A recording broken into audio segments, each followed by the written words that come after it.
Don't bother coming to the family reunion. We're cutting ties. That was the voicemail I got from my father at 7:42 p.m. on a Thursday night. No explanation. No lead up. Just those words. Cold. Practiced. Like a business memo, not a message to his only daughter. By the time I finished listening, my hands weren't shaking. My heart wasn't pounding. I just felt still, as if something I had quietly suspected for years had finally been confirmed out loud. I didn't call back. I didn't ask why. I just texted him 2 words. Understood. Then I quietly logged into the loan management portal I had access to, the one tied to the commercial property that supported my family's 3rd-generation business. And I removed my name. That signature, given out of trust 2 years ago, was the only thing standing between their expansion and bankruptcy. I never imagined I'd need to revoke it. But then again, I also never imagined being disowned by voicemail. It took less than 6 minutes. By the time I got up from my desk, the weight I'd been carrying for years had already begun to lift. 36 hours later, I woke up to 78 missed calls from Mom, 13 from Dad, 7 from my older brother, and 1 voicemail from my father's accountant that ended with him screaming, "We need to talk." Immediately, that was the moment I knew. They didn't cut me off. I had finally cut them loose. You don't grow up in a family business without learning that the word family often comes second. My father, Richard, built his company the way he built our household. Brick by brick, rule by rule, with very little room for softness. He ran a chain of auto shops across the state. By the time I was 12, I could read profit and loss sheets better than bedtime stories. By 16, I was doing the payroll for shop number 3 during school breaks. It was never a request. It was an expectation. We don't hire outsiders, he used to say. We raise replacements.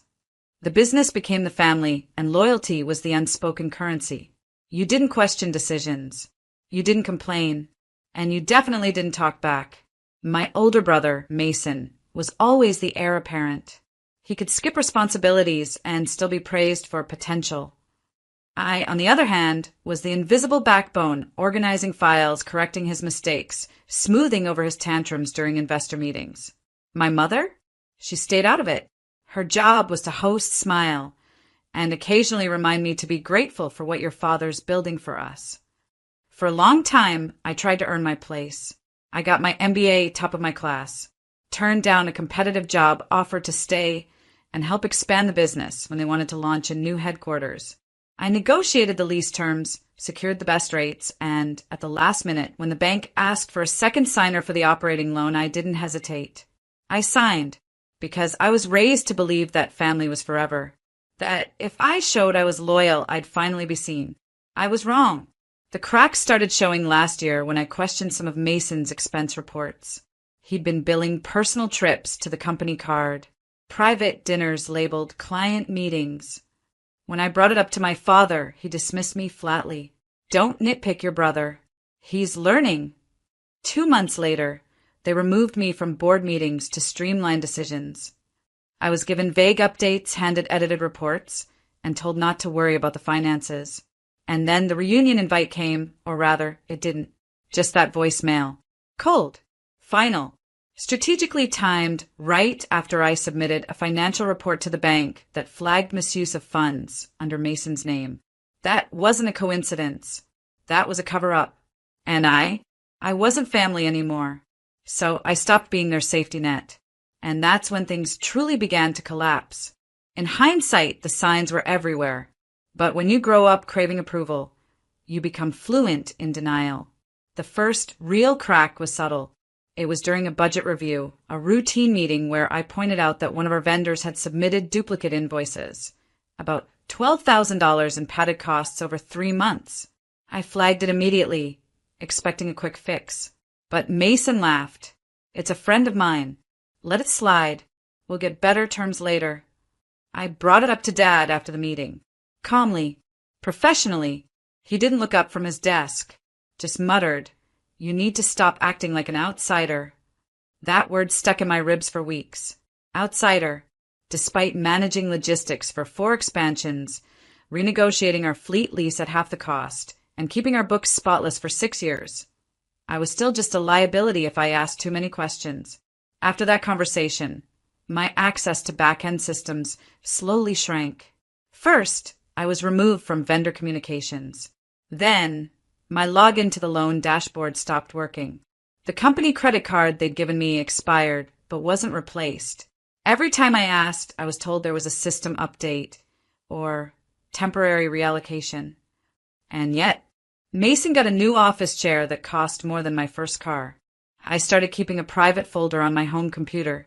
I reactivated an old contact at the bank, someone who owed me a favor, and casually asked to review the company's loan structure.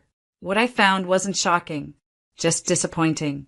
The loan we had taken 2 years earlier to expand into regional markets, the one that was supposed to fuel our future, was underwritten with 2 names, my father's and mine, and the payments barely being made. The company was behind. The collateral terms were close to default. And worse, my name was being used to keep creditors patient. Because I had excellent credit, because I had no debt, because I was the responsible one.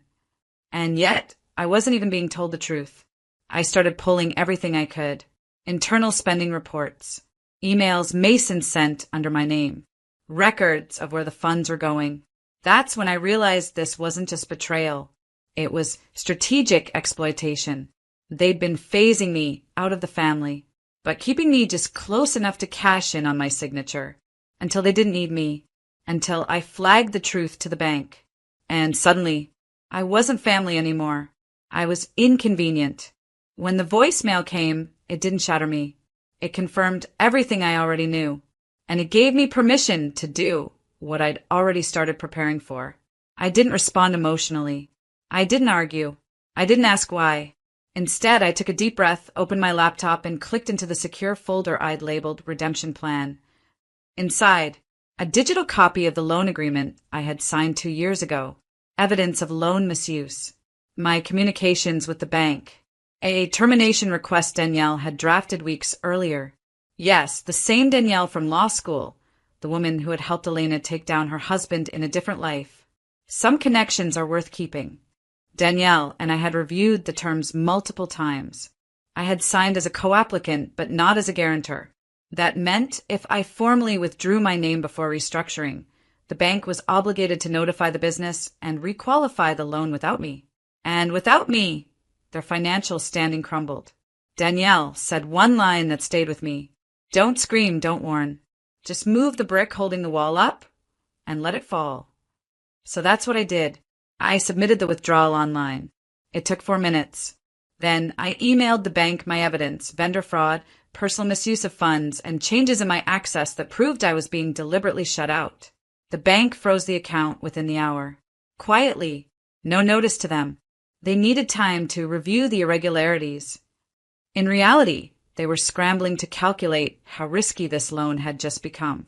And while they scrambled, I called the accountant. Mine, not my father's. I explained the situation. We went over my exposure, personal credit impact, and asset protection. I'd moved my savings into a trust the week before. My credit lines were now firewalled. They couldn't touch me. Then I waited. 36 hours after I removed my name, the messages started. My mom's missed calls. Mason's texts. What the hell did you do? Dad's emails, call me now. Urgent. And finally, a voicemail from his accountant, voice shaking with panic. The loan is collapsing. The bank's pulled support. We're at risk of default. You need to fix this. Now. I played it twice, not because I didn't understand, but because it sounded like justice. And justice, when it finally arrives, doesn't scream. It echoes. The first call I answered was from my mother. Her voice trembled, not with anger, but with desperation. Sweetheart, what's happening? Your father says the bank is freezing the accounts, that they might recall the loan. They said you signed something. I stayed silent for a moment, then said, I removed my name. That's all. Her breath caught. But you can't just do that. Actually, I can. And I did. Elena, she whispered, this affects all of us. No, I replied gently. You made sure it didn't. Click. I didn't owe them explanations. Not anymore. The next day, the family business's accounts were officially marked as non-compliant. The bank sent a formal notice of default review, citing evidence of financial misconduct and unauthorized transactions. Mason was listed as the primary financial officer. He tried to blame it on a clerical error. It didn't work. Vendors started pulling out. A local news site ran a quiet piece. Family auto chain faces financial turmoil amid internal disputes. I didn't leak the story, but I knew who did. Danielle said it best when she called to update me. When people lose power, they look for someone to blame. They just didn't expect that person to have already walked away. The voicemails became more aggressive. From Dad, "You ungrateful child. We built that business for you. You're ruining your future." From Mason, "You think you're so clever, but you'll need us someday." From the accountant again, "Do you understand what this means? You've destroyed their legacy." What none of them could admit was that they had destroyed it long before I pulled out. They destroyed it when they used my name but denied me a seat at the table. They destroyed it when they decided I was a threat, not a daughter. They destroyed it the moment they made me invisible. Now, the loan was caving in, the trust between partners gone, the business teetering on collapse. And I was untouched. No legal backlash, no financial liability, just clean credit and a quieter inbox. I forwarded the last voicemail to Danielle and deleted the rest. And then I took my phone off silent for the first time in 2 days, because the storm they created was no longer my responsibility to clean up. They called a family meeting, not because they wanted to fix things, but because they had finally realized I was the only one who could. They picked the same restaurant we used for birthdays growing up. Same private room, same table near the fireplace. But this time there were no balloons, no toasts, no laughter, just Dad, Mom, Mason, and an empty chair waiting for me, as if they still believed they had the right to summon me. I walked in 15 minutes late on purpose. Mason stood as I entered. "Thanks for coming." "I didn't come for you," I said, taking a seat. "Let's not waste each other's time." Dad leaned forward. "You made your point, loud and clear." "No," I said calmly. "The bank made my point. I just stopped protecting your lie." His jaw tensed. "We're trying to hold this together. You think you're punishing us, but you're punishing the legacy your grandfather built." "Grandpa didn't build a legacy," I replied. "He built a garage. You turned it into a dictatorship." Mason scoffed. "Oh, come on. We gave you everything." I looked him dead in the eye. "You gave me a job, not a voice." The silence that followed was suffocating. Finally, my mother spoke, quietly. "What do you want, Elena?" And that was the question, wasn't it? What did I want? Not revenge. I had already taken that. What I wanted was clarity. I stood, placing a sealed envelope on the table. "This is a signed affidavit confirming I've permanently withdrawn from the company loan, the board, and all business operations. You will never use my name again." Dad opened his mouth. "I'm not finished," I said. "I'm also submitting an anonymous tip to the state auditor. There are funds missing, vendors unpaid, payroll inconsistencies. It's your mess now, fully, legally." Mason's face went red. "You'd destroy us over ego?" "No," I said, collecting my purse. "I'm not destroying anything. I'm just removing the illusion that I was ever part of it." As I walked toward the door, my father said the last thing I ever expected. "Elena, please." I paused, not from hesitation, but from satisfaction. Then I said, without turning around, "You left a voicemail telling me we're done. I'm just agreeing with you, formally." And then I walked away. I thought walking away would feel like a fall. But it didn't. It felt like finally breathing in a room where the air wasn't rationed. For the first time in years, I woke up without checking my inbox for fires I didn't start. My calendar wasn't crammed with meetings I wasn't invited to speak in. And my phone didn't ring unless someone actually wanted to hear from me. I moved into a small loft downtown, open windows, quiet mornings, and enough space for both a desk and my peace of mind. I started consulting for small women-run startups, helping them do what I was never allowed to do, make decisions. Turns out the skills I sharpened in silence were gold in the right hands. One of my first clients asked why I left the family business. I told her, because I stopped confusing being useful with being respected. She nodded like she'd heard those words in her own life too. I saw Danielle often. We met over coffee, and she kept trying to convince me to start something official, a boutique firm that helps women get out of toxic business ties and protect their futures. We sketched out a name on a napkin, Anchor and Flame, because sometimes you steady a ship, and sometimes you burn it down. Within a month, we had our first 3 clients. Not just women from broken partnerships, but daughters, wives, and sisters who'd been told they were part of something until they dared to ask for control. Helping them didn't heal me. It reminded me that I'd already done that.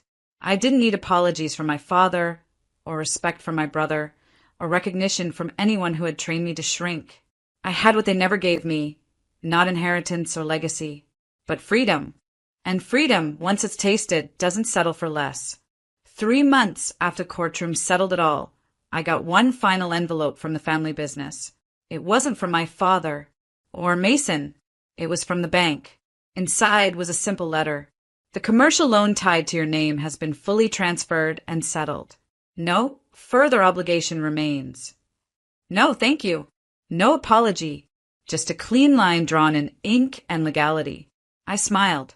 Closure doesn't always come from the people who hurt you. Sometimes it arrives as a final balance statement with zeros across the board. I placed the letter in a file marked complete and slid it into the back of my cabinet.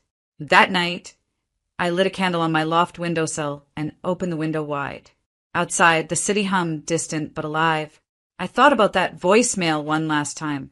Don't bother coming to the reunion. We're cutting ties. They wanted silence, obedience, absence, and they got all 3. But what they didn't expect was that I would thrive in that silence, that I would build something not out of revenge, but out of truth, that I would become more than the invisible daughter they used for signatures and silence. I poured myself a glass of wine, opened the latest client file, scribbled a note to a woman named Mira, whose husband had locked her out of their bakery's books. Under it, I wrote, "You're not difficult. You're just finally visible." The candle flickered. The air moved. The city didn't stop, and neither would I. And that was the last time I thought of it as cutting ties. Because ties can strangle. But letting go? Letting go is how you learn to stand alone. And still stand tall.